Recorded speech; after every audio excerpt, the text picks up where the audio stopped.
Right, let's talk about a couple of managers who are struggling just a little bit at the moment. You've got Tottenham, who are fifth in the league, but they've now lost 3 of their last 5 Premier League matches. And then Graham Potter at Chelsea, who has won 1 of his 5, despite bringing in a lot of players. There hasn't been too much of an upturn in form as of yet. A lot of draws, and they sit ninth. Kweku, as a Chelsea fan, as we move along the season, Potter's been in the job, a little while now. I think Nathan Jones would look at that and go, "Wow, imagine if I'd had that long." And with obviously a lot of investment, there's been a lot of change. Have you seen any kind of improvement? I haven't seen what possible is just yet, but you have to give it time because there's so many new players in the squad. There's so many players that were brought in the summer that weren't his players. He wasn't involved in those conversations and bringing in the likes of Sterling or Aubameyang or Cucurella or Koulibaly or Wesley Fofana because he was brought in after the transfer window closed. So he's contending with a bloated squad and he's trying to find the best partnerships and combinations. So it's going to take time. The issue for Chelsea is that they're sleepwalking to draws at the moment. Like, I can't see where wins are coming from. And with Potter, I don't feel this because I think there's different ways to skin a cat, but there is frustration from some Chelsea fans in terms of his lack of bite or venom in press conferences. Like, Chelsea should have been awarded a penalty for that Thomas Souček handball, and in the press conference afterwards or in the interview afterwards, Graham Potter was a little bit ambivalent towards it, and that's a source of frustration for a lot of Chelsea fans because football's a manager's game. We don't get to hear from players very often. They're very guarded. We only get to hear from managers, and that's 3 times a week during your interviews. And if you're not giving the fans that thing to latch onto, then it becomes very, very difficult for fans to back you. I still think he's a brilliant manager, and give him time, things are gonna start ticking, and Chelsea are gonna start cooking. But it's gonna take time, and Chelsea fans have to be patient. That's interesting that you talk about that, and you obviously brought up Nathan Jones there, and he's kind of lost his job because of his interviews. Yeah.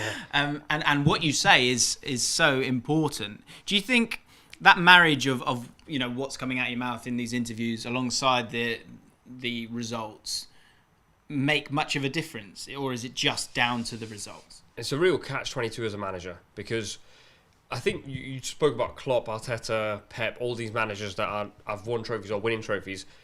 Chelsea are 9th in the league. If he starts saying we should have had a pen against West Ham, the refs are against us, and then they go and lose the next week and the next week, similar to Nathan Jones, people are going to go, just keep your mouth shut. And I think Potter's obviously he's trying to keep it safe, but he can't go gung-ho because he knows his players aren't ready yet, and he can't pile pressure on referees. He's not a gung-ho guy either, is he? He might become that. He might actually become that, because I remember Arteta as a footballer wasn't actually a massive gung-ho guy. He wasn't overly passionate. He wasn't flying into tackles. He was a sensible footballer. Now he's a manager, and people are like, this guy's a massive hothead. But a lot of that comes down to, every point matters. We're in a title race, and Klopp was the same with Liverpool. Yeah. Right now, Klopp's just getting wound up at random stuff because Liverpool are playing terribly. But he's not getting wound up at this, that and the other, because he knows, it don't matter if Chelsea beat West Ham, you're going to be 8th. Next week you lose to West Ham. Do you know what I mean? Just rubbing it in. I think. Yeah. I think words are oxygen with this. And the more words... I remember chatting to Simon Grayson. So if you don't know who Simon Grayson was, he was a manager of Leeds and Preston North End, Sunderland. He had a bad time at Sunderland. And I asked him the question... I said, when you have these post-match interviews, what do you do when it's not kind of going well? And he said, you say as little as possible. You say as little as possible. And I think for Graham Potter, who I think he might figure it out. I don't know what's happened in me, but I think he might just about figure it out if he's given enough time. And I think Todd Boehly might just let him have a proper go at this. Look, the bottom line is, if we get to October at a push and it's not really clicking at all, then he's in trouble.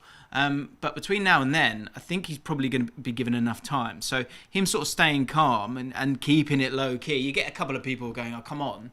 And he's actually someone who's smart enough to maybe look into that and go, okay, do I need to show a little bit more bite here and there? But I actually think he's kind of allowing himself to survive a little bit, because when we bring it on to Antonio Conte, he is he's got the CV to allow him to speak the way that he does sometimes. And Antonio, I hope you're on the road to recovery, and we don't want to sort of make you feel bad or anything, really, to be honest. And of course, you're not watching this. But Antonio Conte is very sort of loud. He's annoyed. There's a cycle with Antonio Conte in pretty much every job that he's been in where he kind of wants the money, he gets a certain amount of money, and then he wants a little bit more. Yes, there's success, but there's also a bit of a crash at the end of it. You saw it at Chelsea. Well, that's it. That's why it's so interesting to juxtapose these two managers, because if Chelsea fans can admit it, they can like it, they can not like it. Chelsea Football Club, modern Chelsea Football Club, were built in the image of Jose Mourinho. It's about results, and it's about bombastic managers who operate on a cycle, and that's why Antonio Conte was hugely successful. That's why Sarri didn't work, did he? Sarri didn't work, No. and that's why Tuchel worked, because cut from the same cloth. Really Graham Potter is completely different. So Chelsea fan, so Potter is about playing progressive football, and it's not about the results. It's about the end goal of playing great football to get to the result. Chelsea fans are not used to that. We're used to instant success. But like Tuchel comes in within 6 months with the champions of Europe. Like Jose Mourinho comes in first season, win the Premier League. It's same as Antonio Conte, first season, win the Premier League. Chelsea fans are used to instant success. That's why it's taken a while to get used to Graham Potter. But I'm with you. Doesn't need to change the way he is. Antonio Conte is the way he is. And I think Spurs fans are a little bit, I don't know, it's a bit abrasive. It doesn't seem to fit the ethos of Spurs, and that's why that situation might not be working. So it's a case of these two managers are very, very different in the way they are. That's so interesting in terms of that, the jarring of the changing of culture that's occurring, with the Abramovich way and the way that it is now. As you're talking about it there, it does make me wonder, are these two guys should they be in the other person's job? Would they both be more successful if they swapped? I think so. I think Potter doesn't really know how to deal with so much media interest and interviews and money. Conte loves that. Potter probably prefers more we beat Brighton 1-0. That was a good result. Conte hates beating Brighton 1-0 because he wants to win 4-3, and still his right wing back didn't get 3 assists that game. When you really think about it, if you switched them over, they probably. Conte's been at Chelsea. They probably would do a better job in the opposite dressing room, because in reality, neither of them.